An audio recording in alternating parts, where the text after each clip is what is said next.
Happy holidays, everyone, and welcome to another Cascadia Dread video. If you're like me, you've been watching a lot of Christmas movies this last month, and if you're also like me, there's a good chance some of them were Christmas horror movies. And that got me thinking about the idea of Christmas horror.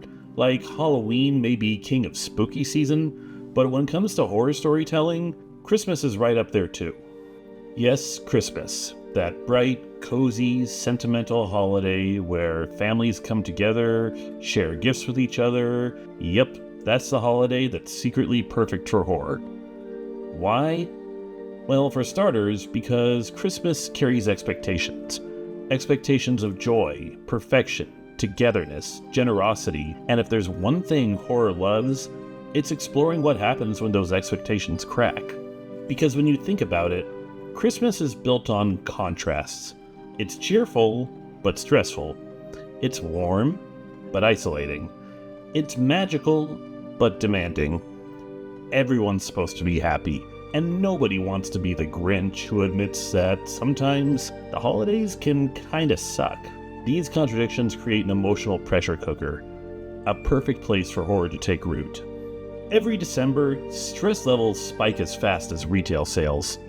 Consumerism goes into overdrive, people argue over trivial things like Merry Christmas versus Happy Holidays, airports get chaotic, family resentments bubble up, and loneliness hits harder than almost any other time of year. The National Alliance on Mental Illness reports that 64% of people with mental health conditions feel worse during the holidays. Financial strain, social obligation, and emotional expectations all pile up. And on top of that, being even somewhat critical toward the holidays can often leave someone being labeled as a Grinch or a Scrooge. So the pressure to not only endure all this stress, but to smile through it can be exhausting. Who wants creme brulee?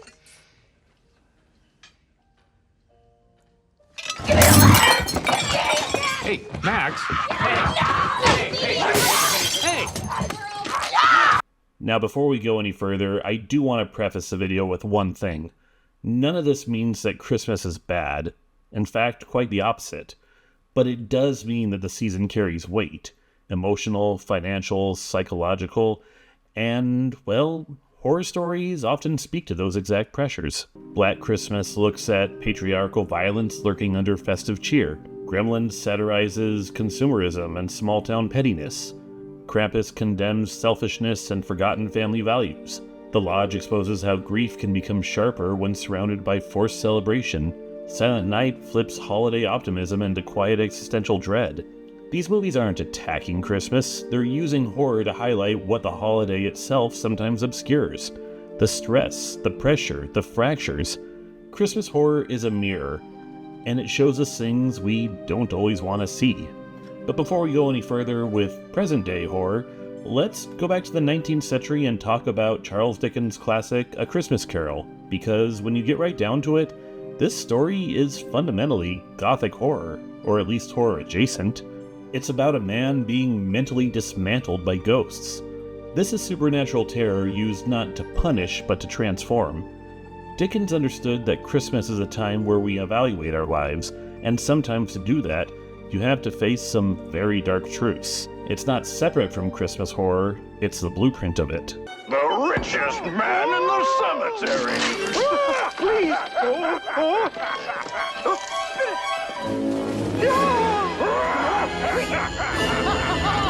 And of course, you can't talk about Christmas without talking about Santa Claus himself, who, oddly enough, actually makes for a really interesting figure in horror stories. Because on the surface, Santa represents everything that's great about Christmas. He's wholesome, he's magical, he's friendly, he's generous. Yet when you think about it, there are some things that are kind of creepy about him, right?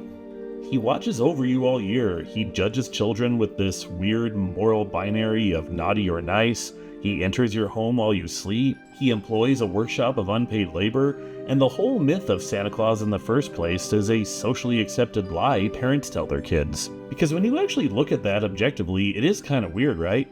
You tell your kids growing up that Santa is real and that anyone who says otherwise is lying to you, and then one day when they reach a certain age, you're like, oh, just kidding, honey, Santa was never real, we just made that up. Yes, Virginia, there is a Santa Claus.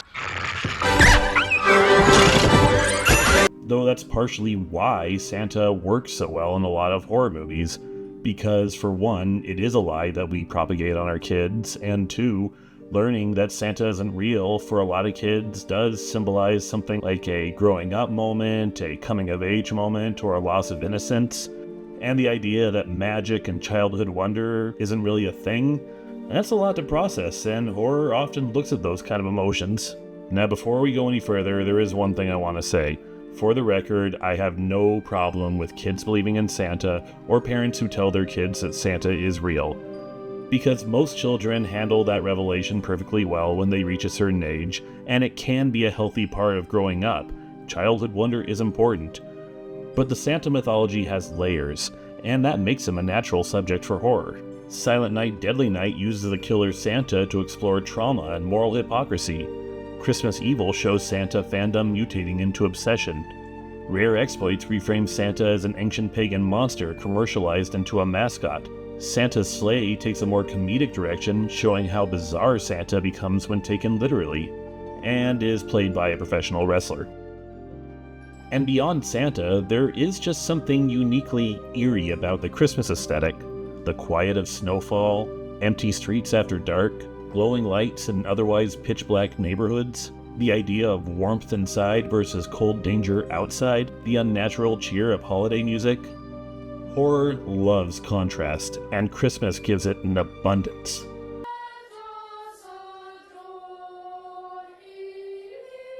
You know, this video has gotten pretty dark, but I do want to say one thing. Despite all the carnage, most Christmas horror films aren't nihilistic. For example, Krampus, despite its bleak tone, is ultimately about how bitterness, cynicism, and fractured families invite darkness, while empathy and togetherness are the only things that keep it at bay. Rare Exploits reframes the Christmas myth as something dangerous but meaningful, emphasizing community cooperation, protecting innocence, and taking responsibility for the stories we pass on. Gremlins argues that wonder and joy are inherently dangerous, but require responsibility, care, and maturity to prevent chaos from taking over. For Better Watch Out, beneath its holiday trappings, the film condemns entitlement and manipulation, reinforcing that true evil is selfishness disguised as innocence. Christmas horror isn't here to kill the holiday, it's here to remind us why the holiday matters. Because warmth only means something when you've seen the cold. So whether your December is merry, messy, or somewhere in between, remember, Christmas horror isn't about ruining the season, it's about appreciating the light, because you've seen the dark around it.